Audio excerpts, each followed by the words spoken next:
ടോക്സിക്കിന്റെ ഒരു വീഡിയോ പുറത്തു വന്നിട്ടുണ്ട്. യാഷിന്റെ ബർത്ത്ഡേ ആണ് ഇന്ന്. യാഷിന്റെ ബർത്ത്ഡേ പ്രമാണിച്ച് ഇന്നൊരു വീഡിയോ പുറത്തിറക്കിയിട്ടുണ്ട്. സമൂഹ മാധ്യമങ്ങളിൽ വളരെയധികം നെഗറ്റീവായിട്ട് ഈ വീഡിയോ മാറുന്നുണ്ട്. അതിന് പ്രധാനപ്പെട്ട കാരണം ലൈംഗികമായ ബന്ധം ആ വീഡിയോ ഉൾപ്പെടെ ഈ വീഡിയോയ്ക്കകത്തുണ്ട്, അല്ലെങ്കിൽ ഈ ഒരു ബർത്ത്ഡേ വീഡിയോയ്ക്കകത്ത് പോസ്റ്റ് ചെയ്തിട്ടുണ്ട് എന്നുള്ളതാണ്. യാഷിന്റെ ബർത്ത്ഡേ ആയതുകൊണ്ട് തന്നെ ഈ ടോക്സിക് ടീമും ഇതുമായി ബന്ധപ്പെട്ട് ഒരു ഔദ്യോഗികമായിട്ട് ഒരു ഒഫീഷ്യൽ വീഡിയോ എന്നുള്ള രീതിയിലാണ് ഈ വീഡിയോ പുറത്തിറക്കിയിരിക്കുന്നത്. ഇതിനകത്ത് യാഷ് ഒരു പെൺകുട്ടിയുമായി ലൈംഗിക ബന്ധത്തിൽ ഒരു കാറിനുള്ളിൽ ഏർപ്പെടുന്നതും ആ ദൃശ്യങ്ങൾ ഉൾപ്പെടെയാണ് ഇപ്പോൾ സമൂഹ മാധ്യമങ്ങളിൽ ട്രോളായിട്ട് മാറുകയും ചെയ്തത്. ഇതിന് ഏറ്റവും പ്രധാനപ്പെട്ട കാരണം WCC അംഗവും കൂടിയായ ഗീതു മോഹൻദാസിൻ്റെ സിനിമയിലാണ് ഇങ്ങനെയുള്ള ഒരു കാര്യമുള്ളത് എന്നുള്ളതാണ് ഏറ്റവും പ്രധാനപ്പെട്ട കാര്യം. കാരണം പ്രത്യേകിച്ച് WCC സമയത്ത്, പ്രത്യേകിച്ച് കസബ പോലൊരു സിനിമയ്ക്കൊക്കെ ഏറ്റവും കൂടുതൽ നെഗറ്റീവായിട്ടും എഗെയിൻസ്റ്റുമായിട്ട് നിന്ന ഒരു വ്യക്തിയും കൂടിയാണ് ഗീതു മോഹൻദാസ്. അതിനെ സ്ത്രീകൾ ഒബ്ജക്റ്റിഫൈ ചെയ്യുന്നു എന്നുള്ള രീതിയിലായിരുന്നു അന്ന് WCCയുടെ വാദം.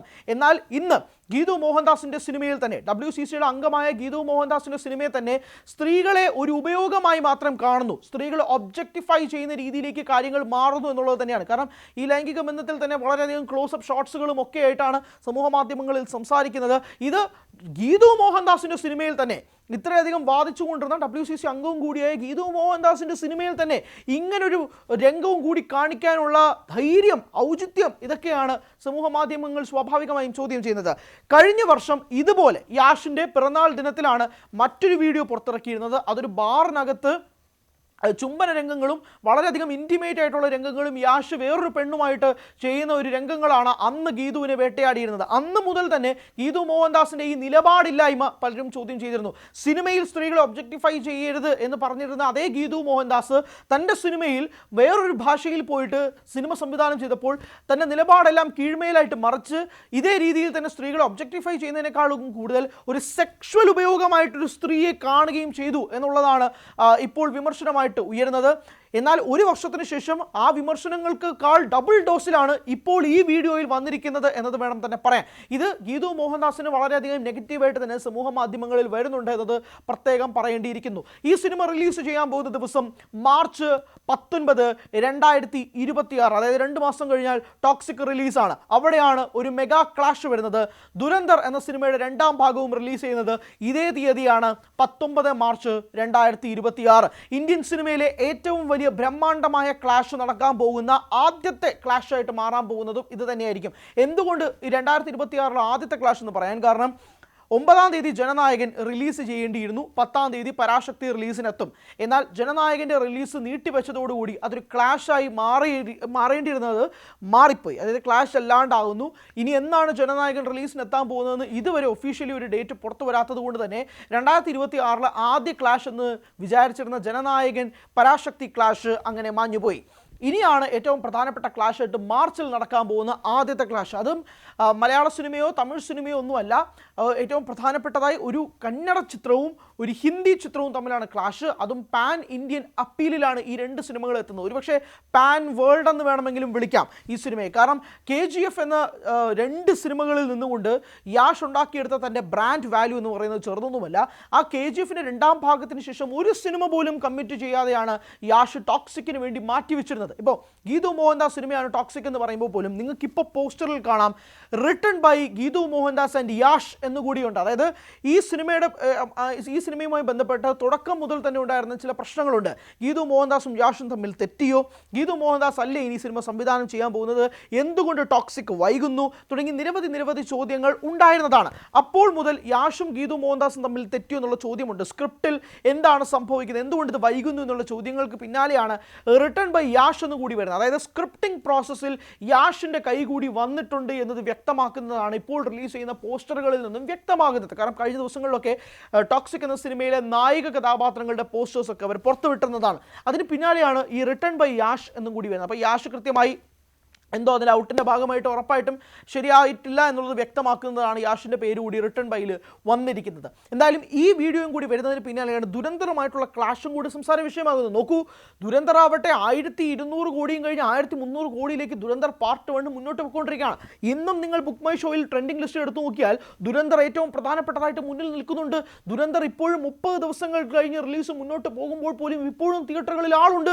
പല തിയേറ്ററുകളിലും ഹൗസ്ഫുള്ളായിട്ട് നിൽക്കുകയാണ്. ഇന്ന് OTT കാലഘട്ടത്തിൽ അർത്ഥത്തിൽ ഒരാഴ്ച കഴിഞ്ഞാൽ തിയേറ്ററുകളിൽ ആളില്ലാത്ത സിനിമയ്ക്ക് ഇന്നിതാ ഒരു മാസം കഴിഞ്ഞിട്ടും തിയേറ്ററുകളിൽ ആളെത്തുന്നുണ്ടെങ്കിൽ ദുരന്തർ അത്രമാത്രം സെലിബ്രേറ്റ് ചെയ്യപ്പെടുന്നു. ഇന്ത്യൻ സിനിമയൊട്ടാകെ തന്നെ ഉറ്റുനോക്കുന്ന ഒരു സിനിമയായിട്ട് ദുരന്തർ മാറി. അതിന് ഏറ്റവും വലിയ ഉദാഹരണമാണ് ബോക്സ് ഓഫീസ് കളക്ഷൻ. അതിന് രണ്ടാം ഭാഗം, ഇതാ ഒന്നാം ഭാഗത്തിൻ്റെ ട്രെൻഡ് തിരമാലകൾ അവസാന ഘട്ടത്തിലെത്തുമ്പോഴാണ് രണ്ടാം ഭാഗത്തിൻ്റെ തുടക്കം അവർ എത്താൻ പോകുന്നത്. അത് മാർച്ച് 19-ാം തീയതിയാണ്. അതേ ദിവസം തന്നെയാണ് ടോക്സിക് പോലെ ഇത്രയധികം കാത്തിരിപ്പുണ്ടായിരുന്ന ഒരു സിനിമ മറ്റൊന്നും സൗത്ത് ഇന്ത്യയിൽ ഉണ്ടായിരുന്നില്ല. ആ സിനിമയുടെ റിലീസും വരുന്നത്, അതായത് ഒരു സൗത്ത് നോർത്ത് ഡെർബി, ഒരു സൗത്ത് നോർത്ത് ക്ലാഷ് തന്നെയാണ് മാർച്ച് 19-ാം തീയതി നടക്കാൻ പോകുന്നത്. അതുകൊണ്ട് തന്നെയാണ് ഇന്ത്യൻ സിനിമയുടെ ഒരു വലിയ ക്ലാഷായിട്ട് തന്നെ ഈ സിനിമയെ കണക്കാക്കുകയും ചെയ്യുന്നത്.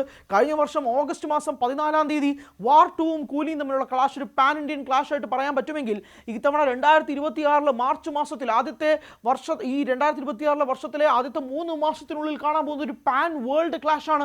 രൺവീർ സിംഗിന്റെ സിനിമയായ ദുരന്തർ ഒരു പാൻ വേൾഡ് അപ്പീലിലേക്ക് പോകുന്നത് നമ്മൾ കണ്ടു. അത് ഇന്ത്യയിൽ മാത്രമല്ല ഒതുങ്ങുന്നത്, അങ്ങുള്ള അയൽ രാജ്യങ്ങളിൽ ഉൾപ്പെടെ, അല്ലെങ്കിൽ UK-ലോ US-ലോ പോലും നമ്മൾ എടുത്തു നോക്കിയാൽ പോലും മനസ്സിലാക്കുന്നത് ഈ സിനിമയുടെ ട്രെൻഡുകൾ ഇങ്ങനെ ഒഴുകിക്കൊണ്ടിരിക്കുകയാണ്.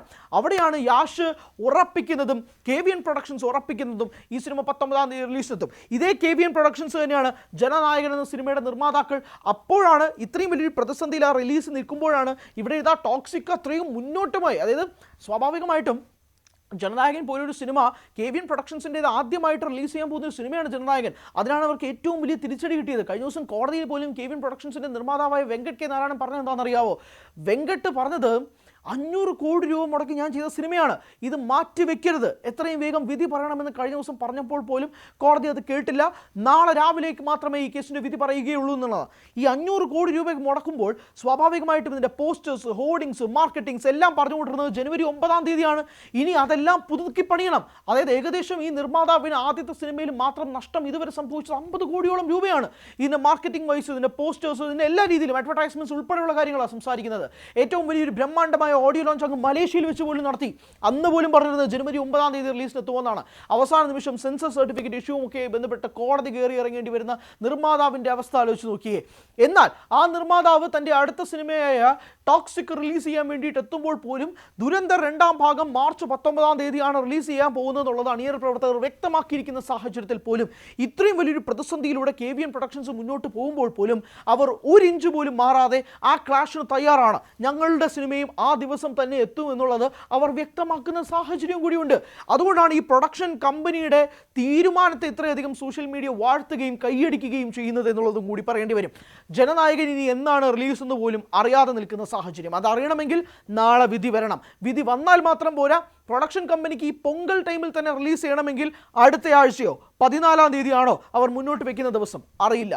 അങ്ങനെയാണെങ്കിൽ പോലും വിജയുടെ കരിയറിൽ ആദ്യമായിട്ടായിരിക്കും പറഞ്ഞു വെച്ചിരിക്കുന്ന ഒരു തീയതിയിൽ നിന്ന് മാറിക്കൊണ്ട് വേറൊരു തീയതിയിൽ ഒരു സിനിമ റിലീസ് ചെയ്യുന്നത്. പറഞ്ഞതുപോലെ തന്നെ മുന്നേ വേറെ സിനിമകൾ ഉണ്ടായിട്ടുണ്ട്. ഇപ്പോൾ പുലി എന്ന സിനിമയും തലൈവ എന്ന സിനിമയും ഒക്കെ തന്നെ ഇതുപോലെ റിലീസിൻ്റെ സമയത്ത് പ്രശ്നങ്ങളുണ്ടായിട്ടുണ്ട്. മെർസലിന് സെൻസർ സർട്ടിഫിക്കറ്റ് കിട്ടുന്നത് തലേ ദിവസമാണ്. ഇങ്ങനെ വിജയ് സിനിമകൾക്ക് മേൽ വേട്ടയാടലുകൾ ഒരുപാടുണ്ടായിട്ടുണ്ട്. സർക്കാരിന് AR മുരുകദോസിൻ്റെ സംവിധാനം ചെയ്ത സിനിമയ്ക്കും ഉണ്ടായിട്ടുണ്ട് ഇതുപോലെ പ്രശ്നങ്ങൾ. പക്ഷെ അപ്പോഴൊന്നും പറഞ്ഞ റിലീസ് ഡേറ്റ് മാറ്റേണ്ടി വന്നിട്ടില്ല.